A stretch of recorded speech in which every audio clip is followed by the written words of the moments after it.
What is the key to helping retirement age business owners who have been impacted by the COVID-19 pandemic?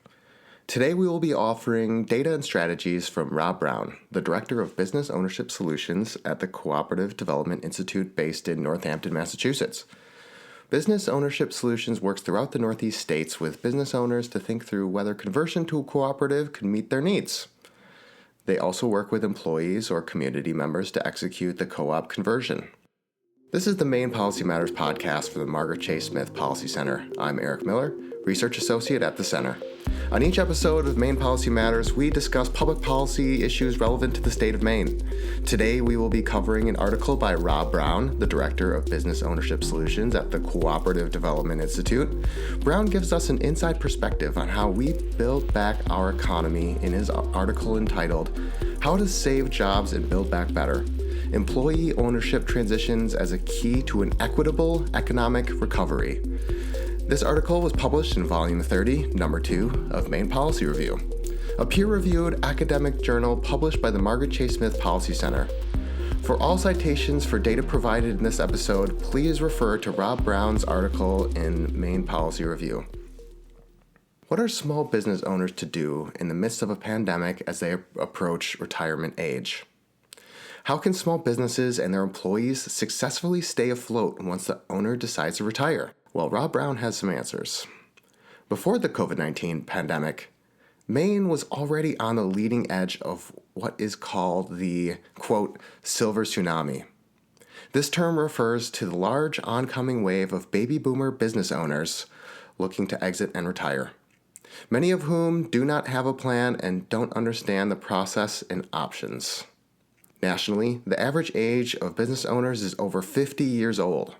In rural Maine, almost half of business owners are over 60. Maine has 12,790 small businesses where the owner wants to retire in the next several years. These retirements could affect 108,000 workers across the state. And yet, less than 1 in 5 business owners have a documented exit plan for what will happen to their businesses and their employees once they retire. What options do business owners facing retirement have? Having their children take over their business is risky, as business transitions to second generations are only successful 19% of the time. Well, what about retirement age owners selling their businesses? This is also often not a good option either, as only 20% of commercial listings for businesses actually sell. If retirement age owners are closing their businesses, what happens to their employees? What are they to do when their jobs close down with the business? Brown paints a picture of how such retirements impact employees and the community. Quote, too often, the default option ends up being liquidation and closure, and the smaller and more rural the business, the greater the likelihood of that outcome. As a result, business closure due to owner retirement is the largest single source of avoidable job loss over time. End quote. Workers affected by business closures had a harder time re-entering the workforce. In response, Brown argues that helping businesses transition to employee ownership can address some of these problems. How can employee ownership save small businesses, and how has the silver tsunami been impacted by COVID-19? Let's take a look at a few small businesses in Maine that were saved by an employee ownership transition. Rock City Cafe and Coffee Roasters is a great example. Maine's first ever espresso bar and bookstore combo was opened in Rockland in 1992. After receiving community support, the business grew and added a coffee roasting business. This allowed them to move to larger locations and become Rock City Cafe and Coffee Roasters. By 2010, Rockland had become a national model for downtown rejuvenation, and Rock City Cafe and Coffee Roasters was an anchor business on Main Street. At this point, the owner was considering retiring, and it was time for her to consider her options. Because she was deeply committed to her 35 mostly young employees, she decided to transition her business to a worker-owned cooperative. This decision preserved her legacy, rewarded her employees who helped her build a business, and helped her secure a good retirement income for herself. But most importantly, this decision helped her business survive the COVID-19 pandemic better than other food and tourist-oriented businesses. 3 retail businesses on Deer Isle offer another example of a successful employee ownership transition. Burnt Cove Market, the Galley Marquee, and V&S Variety employees heard that the owners of these businesses were thinking of selling the stores and retiring. So what did they do? They worked with a group of advisors to create the Island Employee Cooperative and bought the stores. Now the employee-owned Island Cooperative is one of Deer Isle's largest year-round employers, the largest worker cooperative in Maine, and second largest in all of New England. As Brown argues, these examples suggest that employee ownership transitions are a good option for building back better, especially since the pandemic has impacted small businesses. What are the benefits of employee ownership transitions? First, these transitions are more profitable and productive. They create more jobs in the good times and lay off fewer workers in the downturns and invest more in workforce training. They also have lower rates of bankruptcy, closure, and loan default. For workers, this means increased wages, benefits, and job stability and security. The benefits are even greater for low-income, non-college educated, minority, women, and young workers. A big concern in Maine has been attracting and retaining young workers. One study that tracked 9,000 young workers from ages 18 to 35 highlights the benefits of working for an employee-owned company. These workers saw 33% higher wages, 92% higher household wealth, and 53% longer job tenure. These impacts held true regardless of race, gender, or geography. Formerly incarcerated workers were also shown to have a lower rate of reoffending, had 25% higher annual income, and worked 9% more hours than formerly incarcerated workers in non-employee-owned companies. Even though some businesses were able to survive through employee ownership transitions, others did not, or were not able to make this change, and as a result, were not so lucky. Permanent business closures between March 2020 and February 2021 increased between 1/3 and 1/2 of what was expected before the pandemic. Even though business closures were not as bad as the pre-pandemic predictions, Brown writes, quote, saying, "It could have been worse," is cold comfort for business owners who lost their life's work and the millions of workers who lost their jobs, end quote. Factors such as no exit plans and the type of business contributed to many business closures. For example, businesses offering personal services and food service closed more frequently than businesses like construction and home improvement stores. Even businesses that survived the pandemic are still struggling.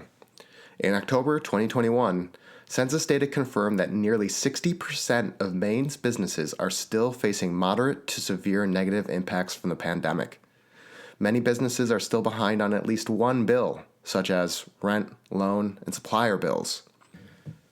Because of this, Brown and others who work with businesses have seen an increase in retiring business owners looking for an exit plan. Here's Brown's perspective. Quote, "In my work throughout the Northeast providing introductory exit planning for business owners and consulting on transitions to employee ownership, I have seen a tripling of requests for assistance and attendance at workshops. Lawyers, accountants, and others who communicate directly with businesses have told me that they are seeing the same thing.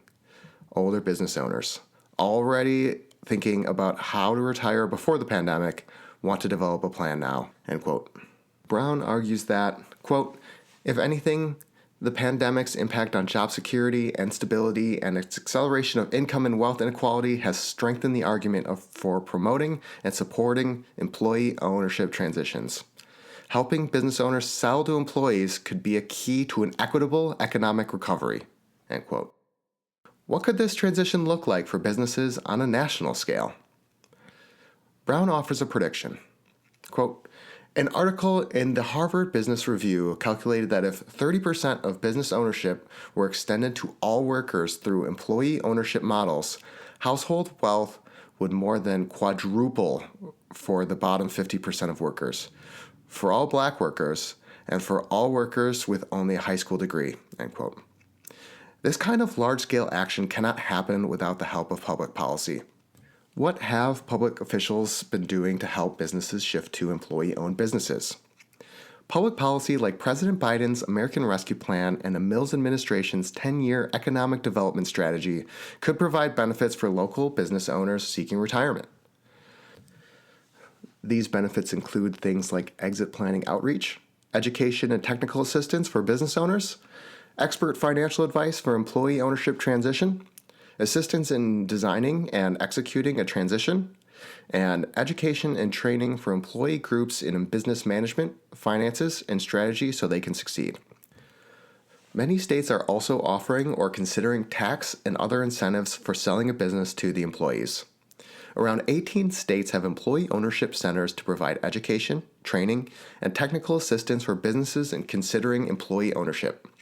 In the past, Maine offered a tax credit to encourage private citizens to contribute to family development accounts programs, so matching funds are available to support low-income workers' savings. But this incentive was eliminated by the previous administration. Restoring this funding could leverage substantial additional private funding. These funds would be helpful to employees saving to build equity for a worker cooperative transition. These policy examples are a sampling of ideas and resources that could be part of a larger project that is effective in the short term and long term.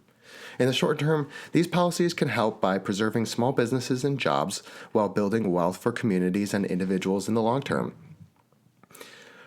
Brown concludes with a hopeful message, quote, "From a public policy perspective, it is oftentimes much cheaper to save existing businesses and jobs than replace them once they're gone. Throughout Maine, there are grocery stores, cafes, coffee roasters, construction companies, energy companies, farm businesses, manufacturers, insurance agencies, and many other types of businesses that are owned by their workers. They are a model for how an economy, even in the face of unprecedented threats, can be made to work for working people and their communities."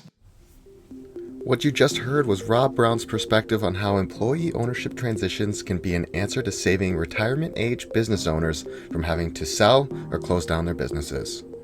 Maine Policy Review is a peer-reviewed academic journal published by the Margaret J. Smith Policy Center. The editorial team for Maine Policy Review is made up of Joyce Rummery, Linda Silka, and Barbara Harity. Jonathan Rubin directs the Policy Center.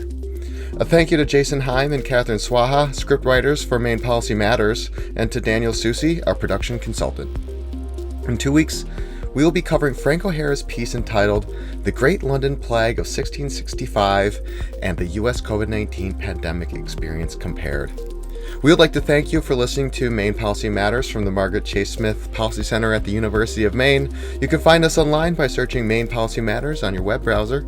If you enjoyed this episode, please follow us on your preferred social media platform to stay updated on new episode releases. I'm Eric Miller. Thanks for listening, and please join us next time on Maine Policy Matters.